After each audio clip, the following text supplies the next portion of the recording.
Hey YouTube, welcome back to our channel. My name is Elena. And I'm Bjorn. And we're Viking age reenactors and living historians here to talk with you about your favorite Viking shows. Today we're watching Vikings Season 6, Part B, Episode 13.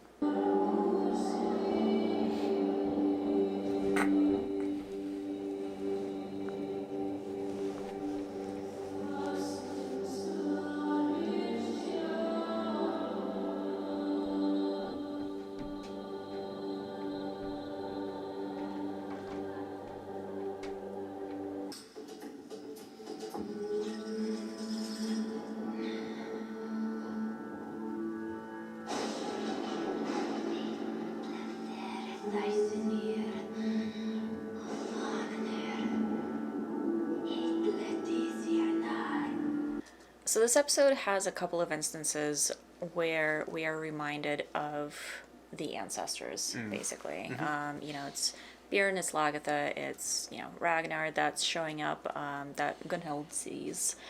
And then afterwards, we have Ingrid here who is... Like performing weird occulty blood magic Yeah. in Bjorn's grave. Yeah, which is like a little bit awkward, I feel like. I mean, here's the thing. We don't know much about their magical practices. Oh yeah, of the hardly day. So, like, anything. we can't sit here and say, oh, this is not historically accurate. It might Right. have been. I don't know.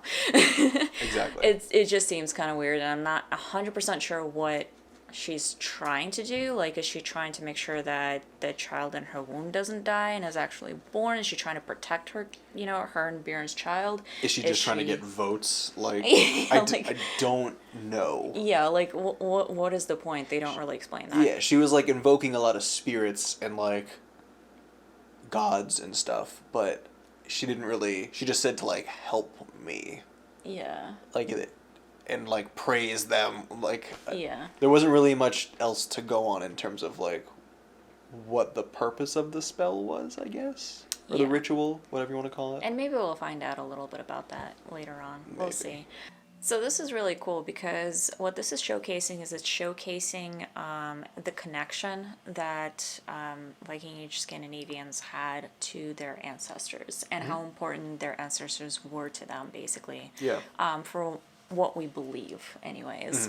They would have celebrations specifically for them, and there were practices that we kind of know of, such as burying bones or items that their ancestors owned under their doorways for protection for the family. So we know that they had this like deep connection, not just to the spiritual world, but specifically to their ancestors, and that was a bigger part of their typical lives, more so than the rituals that they had for the gods and everything else that we kind of talk about a lot. Like you said, there is the theory that is starting to circulate where the gods existed, obviously, and they were worshipped and kind of praised and everything, but of more substance was the connection with the spirits around them in just the natural world or with their ancestors, almost like a form of like animism that we kind of conceptualize nowadays. Which is totally true, and even like you said with holidays, we have celebrations marking like Dísablót, which is all about like female ancestors, where we get Dís and Dísir from, and same with Alfablót, which is a private celebration. So we really don't know a ton of it, but just from the name, we have a connection with the elves, who are also connected with their ancestors. There was some kind of play with that along with everything, and also had a connection with Odin too. So Odin might also have a connection with like ancestor spirits in this. We also learn a lot about their kind of magic or ritualistic practice from laws that you're not allowed to do.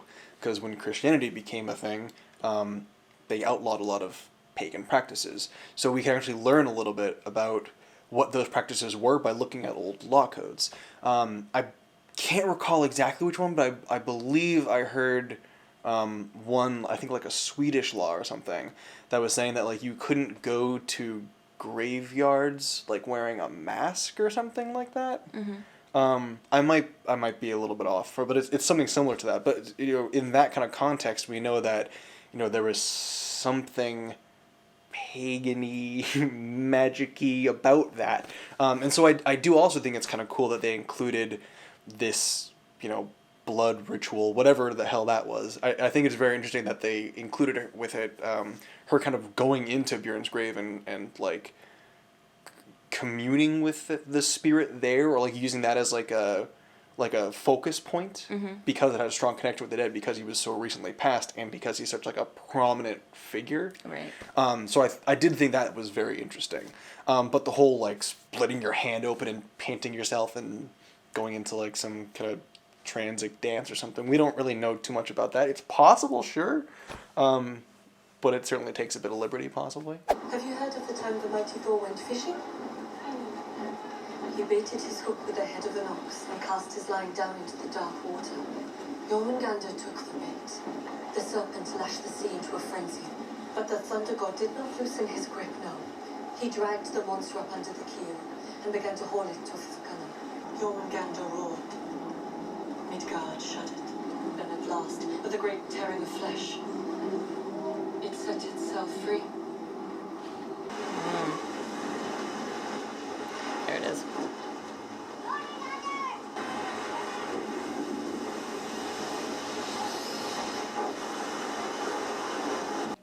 We saw the world serpent. Yep. Yeah, it's exactly what we thought it was going to be. It was just a vision. Yeah. Really. Although I guess the little girl saw it instead of Uba. I thought it was going to be Uba seeing it in like the middle of the night or something, but I was wrong. Well, first of all, she just heard the story of the world serpent, so it was probably on her mind. But then also, like, it seemed like she did disappear, like she fell out of the boat or something. Like, we didn't really see that happen, but maybe because she was so like close to death, she started seeing like some of that otherworldliness. Yeah. I don't know. Maybe. Who knows? It also reminds me so much of Jormungandr from God of War. Like, we gotta play the game because it looks just like Jormungandr in God of War. I think someone in the comments actually also mentioned that. Oh, really? Yeah. Oh, nice. Yeah, That it looked exactly like in that game. It does. Like, that was my first thought with it, too. It's ridiculous. Yeah. It's crazy. But anyways, so the story of Thor going fishing for Jormungandr was mostly true. They got it like half right. They just left out they like the giant. Exactly. They left out, the other person who was in the boat. I mean, I understand they're trying to skim through it and just give like a general thing, storytelling sake, I guess, but like it's a funny story. It's an interesting story. But basically, Thor wants to go fishing. He hates Jormungandr. They're enemies, eternal, natural, forever enemies. They kill each other in Ragnarok. Right. He wants to go fishing and kill Jormungandr early and get it out of the way because that's what Thor does.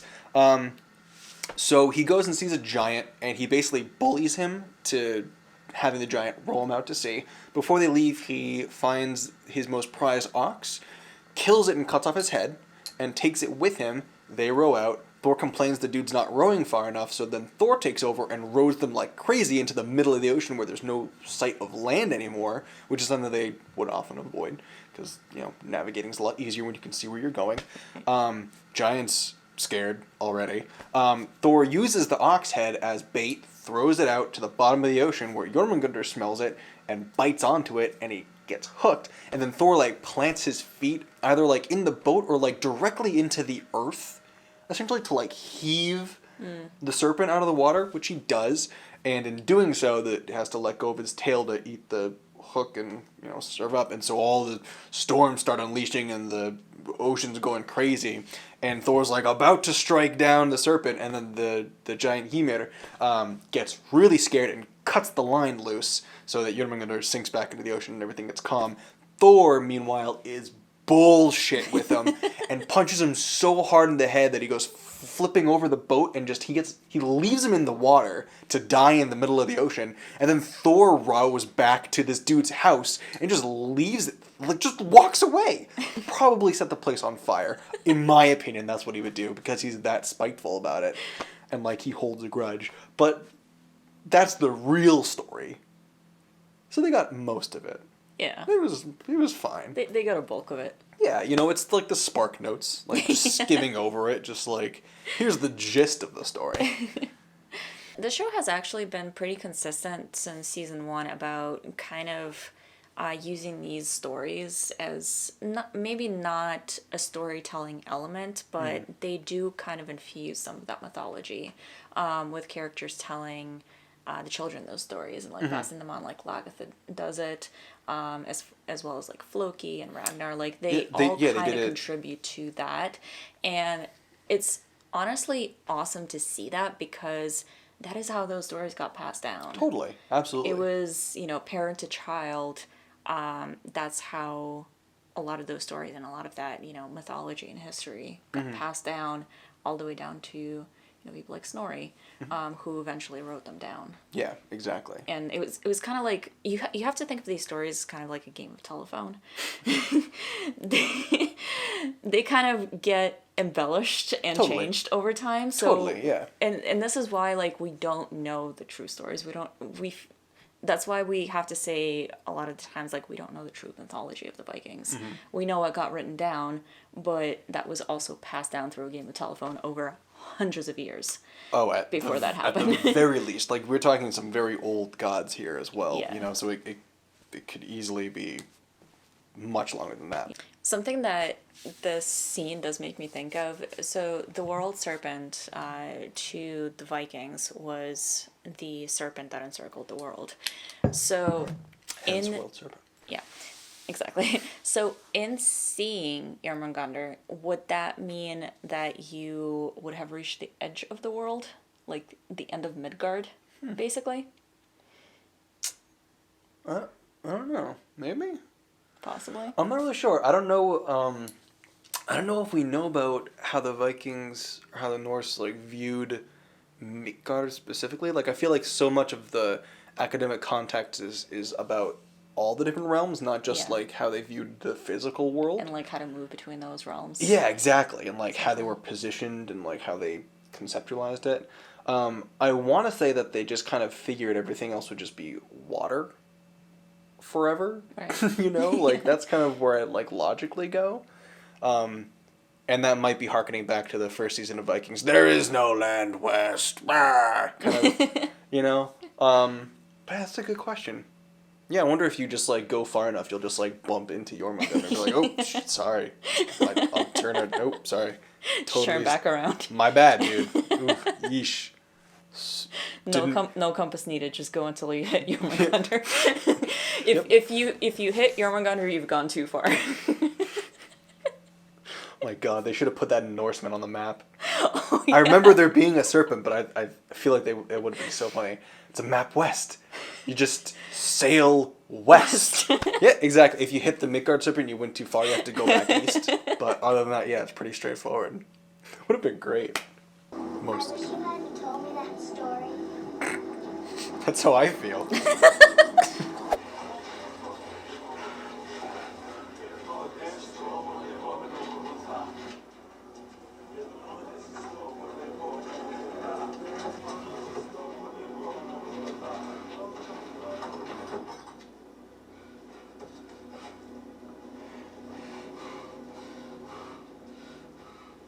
So, this level of self-flagellation is scary. Crazy? Yeah, it's ridiculous. Oh, no. Yeah, no, totally. I don't really think this was a thing in the Viking Age specifically, and it might not even have been a thing this far east because this is in Kiev. Mm-hmm. So self-flagellation is a radical movement that first started within the Catholic Church. I think it was first documented in the 13th century by this Italian dude.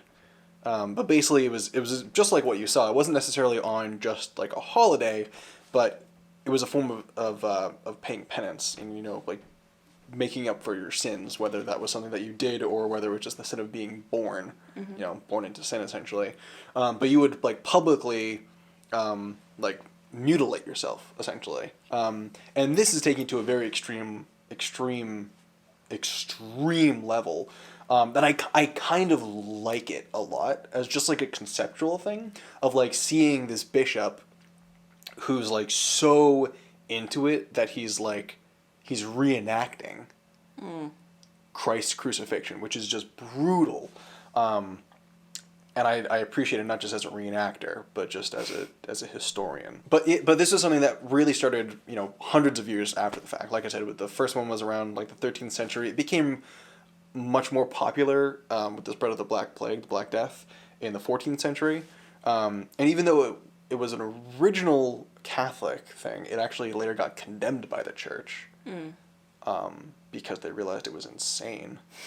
But yeah, so this is definitely like a thing that would have happened, just not for this time period, for hundreds of years later. Yeah, and I think it's also important, and we've talked about this before, but it's also important to note and remind people that Prince Oleg was not Christian. True. Christianity didn't come to Kiev or Novgorod until later on after his reign. So, I am still your king. I am still your king. I am still your king. And everybody knows it.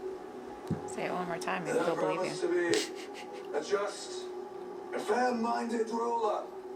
I want my name to be remembered for as long as the names of Ragnar Lothbrok and Björn Ironside are remembered.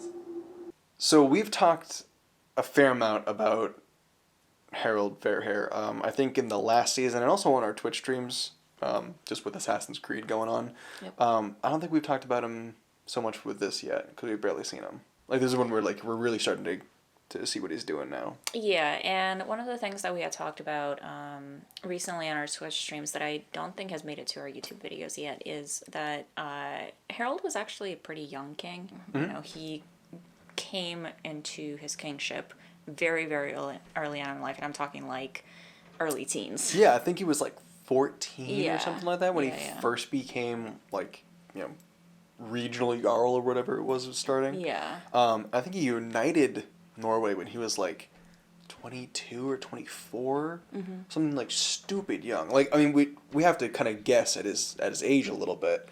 We know he lived well into his 80s or 90s, so he ruled for a very long time, and we know when he died, but the time of his birth was a little bit more questionable. But Yeah, exactly. Yeah. So that's really interesting, and that's something that Assassin's Creed brought up itself that we found interesting that, they were talking about, that a lot of TV shows like Vikings doesn't really touch because they like to portray their characters as older, because there's a lot of like men. context that happens that you don't want to showcase on a younger cast. Yeah, I was going to say, you don't really want a child doing some of the things that these children did back in the Viking Age. It's pretty terrible. Yeah, so so those points are understood. Now, the thing that we haven't talked too much about is also how he was seen by people after he took kingship of Norway, essentially. And that is how he basically drove people to move out of Norway because they just didn't like him, because whether it was imposing taxes or because people saw that he had taken over kinship over the entire country, and so they thought that Christianity was closing in. So they wanted to kind of escape that, and they wanted to go to other places that were underdeveloped at the time in comparison, so they could keep those freedoms and kind of have their land and just kind of like live their lives without like a king. Yeah, exactly. So it frightened off a fair amount of people, and it's really hard to say, exactly how he was perceived on a large scale, because I mean, like any kind of kingship or even like modern politics, you talk about one person and you're going to have very drastically different views depending on who you look to. So I mean, the answer is probably both. He was probably loved by some and hated by others for the exact same reasons, But I mean, I feel like he did have a pretty good grasp of what he was doing. I mean, he allied himself with many jarls so long as they swore fealty and paid taxes and stuff to him. He fought the others because, well, if you're going to stand in my way, that's going to be a problem. But I mean, from what we know, I don't know. There's back and forth. So yeah, it's hard to say. Hard to say. Yeah. I don't know how many times I can say that in one like paragraph, but. But I do find it interesting how this show is choosing to portray him in a way where he's not loved by all. He is very much a character that multiple characters despise or are afraid of or just are not comfortable being around for various reasons. And I do like that about his portrayal. Like, it's not, a single, we all love him because he's the first king of Norway, or they all just hate him or whatever. Like, he's a very multidimensional character in here. Yeah, totally. And I feel like that is who he was as a person, probably. Yeah, it could have been. It's interesting also that you pointed it out, because it got me thinking, where it's kind of like it's the opposite side of the coin of like Ragnar and Bjorn, like he was talking about. He wants to be loved just like them, and it's very much like focused on that typical Norse ideal of like having your saga, having your legacy live longer than you, and in turn living forever through the stories that people tell. And it's interesting that he kind of compares himself to Bjorn and to Ragnar, because Bjorn and Ragnar were loved for who they were, because that's just kind of that was their personality, and they didn't really like try to be loved. They just wanted to be the best, and they became living legends. Whereas with Harald here, he's very focused on wanting his reputation to live forever, and in doing so, he's kind of like being remembered for the wrong things, because he wants to set himself as like this, loved king that everybody adores, and like throws rose petals at his feet and kisses his ring and things, but like because he's so focused and like so like attached to that sentiment, like he has to have everything his way. And like Ingrid was even saying, like, he just takes what he wants essentially, and he does, and like through that's how he's getting remembered, for like all the shitty bad stuff that he did, rather than like the renown and reputation. Yeah, that's totally fair. So I feel like this episode was very much just setting up a lot of stuff. Like, in general, I feel like we didn't make a ton of progress through it. There's a lot of just plot that's just kind of continuing from where it left off, and not, like, we haven't really developed a ton. So, like, Igor escaped, but also not really, because, like, they opened the one gate, but when it zoomed out, they were still in the city. They started to escape, or they're about to escape, and that's about it. Uba just set sail and hit a storm, and that was it. And then, like, a election started and then got stopped. Yeah, we didn't talk about the election, really. We're starting to make our way into the meat of it, I feel like. It's like the next episodes coming up are going to be really what does it. Yeah, like there's multiple storylines that are going on right now. Sort of obviously the same storylines that we've been following for the last 2 episodes. And they've all just kind of advanced a step. And now we're just waiting to see what's going to happen next with basically all of them. Yeah, exactly. I think we're going to see something with what Oleg does in the next episode, because we saw in this one, he realized that something was amiss because Igor wasn't there, but he couldn't exactly just stand up and walk away from the bishop. So I think next episode we'll see him react to that properly. And Uba is either going to find land, or we're just going to see the fallout from the storm to their ships. Yeah, well, I mean, they lost a child. Well, yeah. So, like, there's going to be some crazy shit going on with that, I guess. But, yeah, whether or not it's going to be another episode of, like, them being long at sea trying to deal with their grief, or whether they find land or, like, get shipwrecked or something. Yeah, exactly. Yeah. And something's got to happen with Harald. Yeah. I don't know exactly what. But, yeah, I'm hoping that next episode we'll have a little bit more to talk about in terms of storylines and developments. Yeah, and like history. I am seeing some apron dresses on extras in the backgrounds, and that makes me kind of happy inside whenever I see something like that. It's very rare nowadays, but it does happen. Yeah, you're reminding me now that like the one semi-main character that did have a decent apron dress is now being outfitted in like a pseudo floral like stoner hoodie now. Oh yeah, she did have that apron dress, didn't she? Yeah, remember? Like she was the one that we paused on and we're like, "Oh, look at that dress." And now they like literally have her wearing a hoodie. Like I saw the floral pattern. I saw the horrible floral pattern. I don't even know, it was like a graphic floral thing, and it literally had like the drawstrings for the hood just hanging down. Like, they're not even trying. It's like the more important your character is, the less historically accurate they are. Yeah, it's like an indoctrination thing. Like as soon as your character has any relevance, fur. Just leather, braids, tattoos. It's like, thanks, I look stupid. Perfect, you're nailing it then. I think the takeaway is that the historical accuracy happens behind the scenes. Yeah. It's all the extras that care.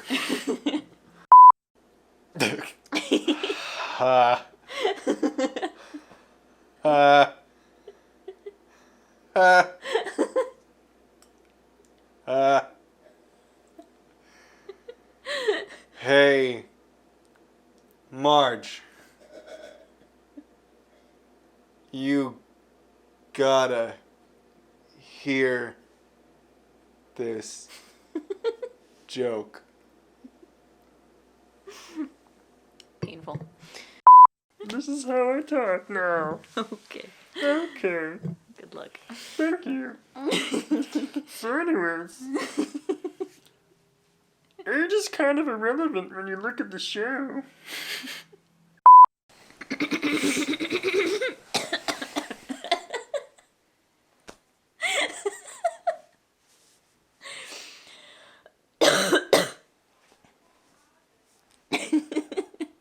Do you need a minute? Thank you guys so much for watching. We hope you enjoyed it. If you did, hit the like button. If you're new to the channel, make sure to subscribe and hit the bell so you can be notified of our future videos. And we will see you in the next one.